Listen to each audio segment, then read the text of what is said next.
What's going on, guys? Today I'm going to be talking to you guys about the 5 top mistakes you are making on your website that are killing your conversions. Now, this can be for websites, this can be for funnels, anything where you're sending customers to. So we're going to talk about the 5 biggest mistakes, how you can avoid them, and if you're doing them, how you can fix them easily and quickly so you can start getting sales on your website. So I'm going to jump onto my computer and I'll see you guys in 1 sec.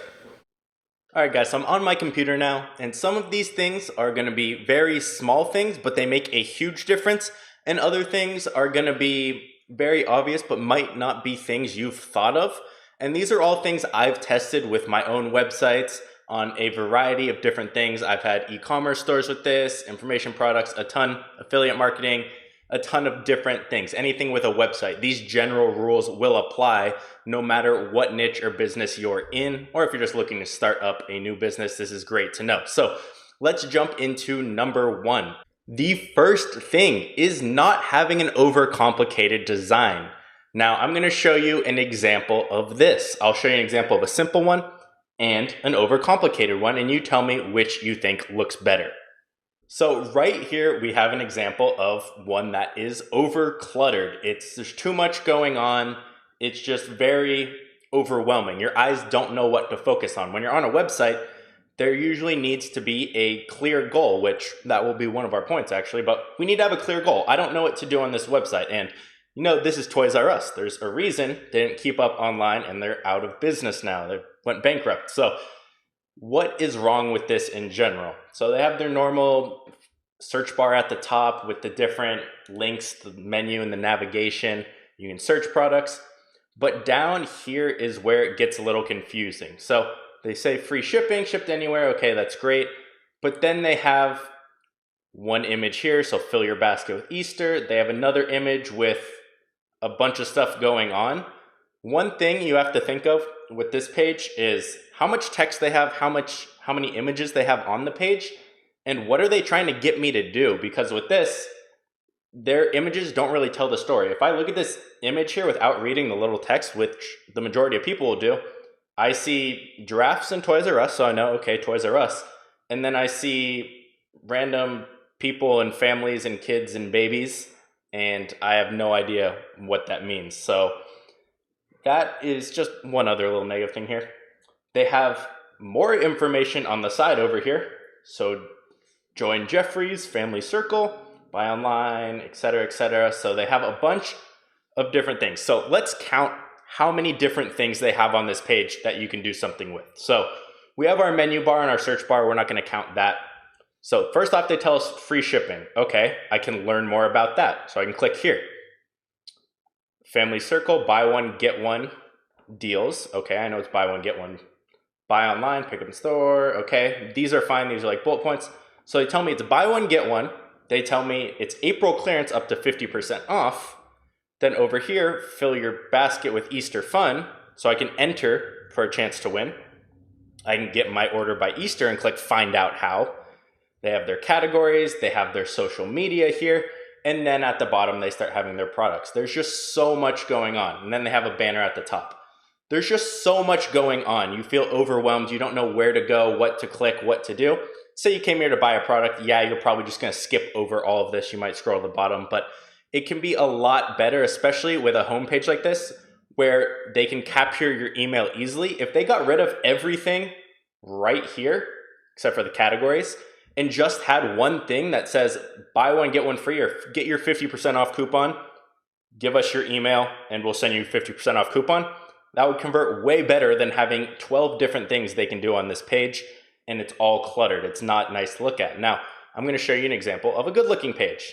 Now, this page is actually my own page, so I might be a little biased here, but this one converted very well for me, and it's very simple, as you guys will see. So this page right here is just an opt-in page for a webinar. So have a simple title at the top. First thing it says 100% free funnel workshop, which there'll be a link in the description. So 100% free funnel workshop. So instantly you know what it is. Next, we have our headline in bold. You want to put your headlines in bold, putting them in quotes also. When people scan pages, you have to realize people aren't reading every single thing. People scan pages. Their eye goes to bold, it goes to quotations, it goes to images. and anything with contrast colors. So the red buttons and the blue bullet points stand out here. So if someone was to skim this, they'd skip the little thing at the top up here. They'd go and see how to build massively profitable funnels, blah, blah, blah. The title, it's very simple. It's just a white background. They see an image that is relevant to this, and then bullet points of what they learn if they were to go on to that workshop, and then a button where they can opt in.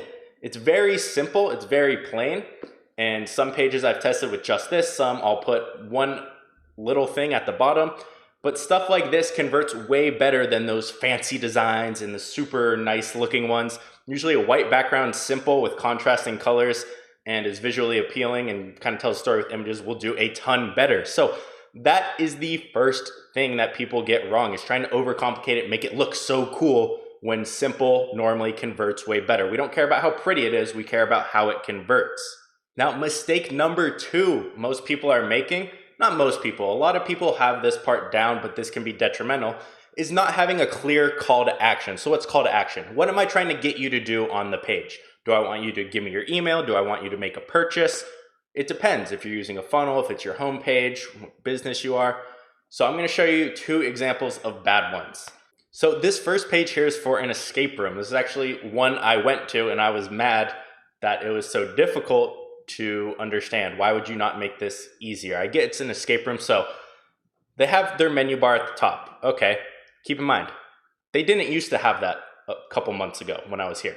All you had was this top here, and if you see real small right here, which I'm blind, so it says about rooms, I can barely read that text, like squished, contact, and facts. So if I wanted to go book an escape room, I'd have to know to click right here and then be redirected, which apparently is going to take a couple hours to do.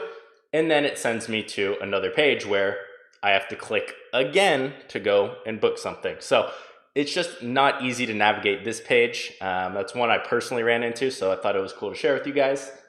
Now, one other example of a bad call to action is this website right here. Now, this is a coffee website. This is their homepage. They just have a scrolling images, and you don't know what to do. The image is cut off. It doesn't ask you to do anything. It doesn't give me any information. When people are coming to your website, you have to pretend they know absolutely nothing about you or your product. So this website does not do that. I want to know exactly what it is you're selling, the benefits, everything about it when I go to your website. I don't want 4 random images that are cut off that I can't see, and there's no call to action. They're not asking me to do anything. They could ask, hey, I'll give you a coupon or free shipping on your first order if you put your email in. So there's a lot of different options here. So let me show you an example of a good call to action. So right here is an example of a good call to action. It's a very nice plain page. Again, you're going to see white. Hotjar is a pretty big company. So white background, nice, contrasting colors with the green and this pink reddish. Your eyes are drawn to that. So what's the first thing when you see on this page? Probably try it free, and then your eyes go to understand your users. And then you can see these people over here. And then it says try it. So try it free is their call to action. So fast and visual way to understand your users, everything you need, some bullet points. Try it free. That's the only thing you can do on this page. They make it simple, make it easy, and they tell you exactly what to do and what happens when you do it. So you try it free. You start with no limit, 15-day trial, switch to free forever anytime, no credit card required. Great. That's an amazing call to action. Simple, very effective. So that's number 2. Now, number 3 is having slow load times, having huge images on your website. Now, keep in mind, you can optimize your images for web so they don't take as much time. Now, on my screen right now, there's a cool little chart for how long a page takes to load and how many people leave how quick. So after each second, what percent of people leave your page? So after just about 3 seconds, you're gonna lose over 25% of your users. After 1 second, you're gonna lose about 10. After 2, you're gonna lose about 15, and it just keeps increasing. So page load speed is crazy. So if you can get your website to load in 1 second compared to 3 seconds, those 2 seconds could bring you 25% more business. You can make that much more in sales just by making your website load faster, putting smaller images in there, the different types of files that your images actually are, and just optimizing all of it. So that is number 3. That's one of the big mistakes most people don't even think about. Now, number 4 is using too much text and not utilizing images enough.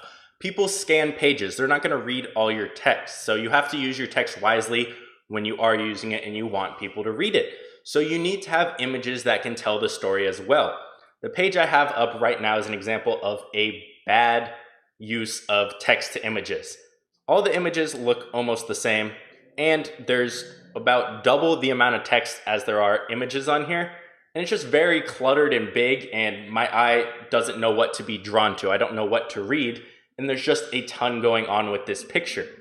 Compared to something like Hotjar, like we looked at, they have their image right here, a little bit of text, another image, or it might be a video here, some more images, and you can see the majority of their page, probably 60%, 70% of their page is images over text. And when they use texts, they make sure it's important, it's useful, they're trusted, what you get when you sign up, exactly what they do. How it works, you can click through here and you can see different things. Obviously, it's a very well done website. And you can even see down here when they're pushing you to other things, they have more images than they do text here on this. It's about the same. Even reviews, what it works with, instead of just making a list, they show each image. So images are very, very important. You need to be able to tell the story with them on your website and make sure they're useful and you're not just putting them there to have them there and you have majority text on your website. It should be at least 50% images on your site. Again, it will vary on the goal, what niche and whatnot, but not using too much text is very, very important. And the 5th biggest mistake is going to be not optimizing for mobile. About 50% of people visiting your website will be from mobile, and it will vary depending on niche. If you're in e-commerce, it's going to be a little higher than that. But even YouTube, your website, blogs, whatever it is, about half the traffic comes from mobile, if not a little bit more. So you want to make sure your website looks good on a mobile device. Now, how can you do this? Well, if you're using Clickfunnels, which I don't know why you wouldn't be, but if you're using Clickfunnels, they have a cool little option where, so I'm on my account right here, and in the top left, I can switch between mobile and desktop. And I can change what it actually looks like when I switch between each one. So I already optimized this for mobile a little bit. So I put this image so it only shows on the desktop. But if I were on mobile, it looks like this. Now, if you did not optimize for mobile, this title would have been way longer to down here. The image would have been over to the side and look messed up. And this stuff would just look totally different. And I might even take things out or put things in, space them differently on mobile, which you can do inside of ClickFunnels. And I'll show you guys how to do that real quick. So if I'm on here, let's say I click on this image. If I go down to the bottom under it and I click mobile only, you'll see it shows on mobile here. And now it looks stupid. It looks stretched because it doesn't fit, which is why I chose a different image for this. Now, if I click back on this, I can change it to all, so it's showing both, or I can change it back to desktop only. And boom, it's back, it looks normal. And this picture is mobile only, so it only shows on this preview. Now, if you want to do this with your own website, there's tools you can use to do this, or if you go into Inspector, when you right click, click Inspect, there is an option where you can view as mobile, as a different device, whether it's an iPhone, an Android, an iPad, whatever you want it to be. You just have to know how it's laid out, but I use ClickFunnels personally to lay this out because again, 50% of your traffic, if you're sending them to a crappy looking website because it doesn't come out well on mobile, you're losing a ton of money just because you don't know how to optimize it for mobile. So make sure you are not making that mistake or really any of the mistakes we just talked about. So those are the top 5 mistakes that you need to make sure you're not making with your website or your funnel if you really want it to convert well. Real quick before I end this video, in the description, there will be a link to a free live workshop where I'm going to be showing you exactly how I build my funnels and how I've made over $2.7 million in just 12 months using this same funnel strategy, these 5 steps. So there will be a link to that in the description. There's also a free book about funnels if you want that. You can sign up for both. Make sure you don't miss the workshop, and I'll see you guys in the next video.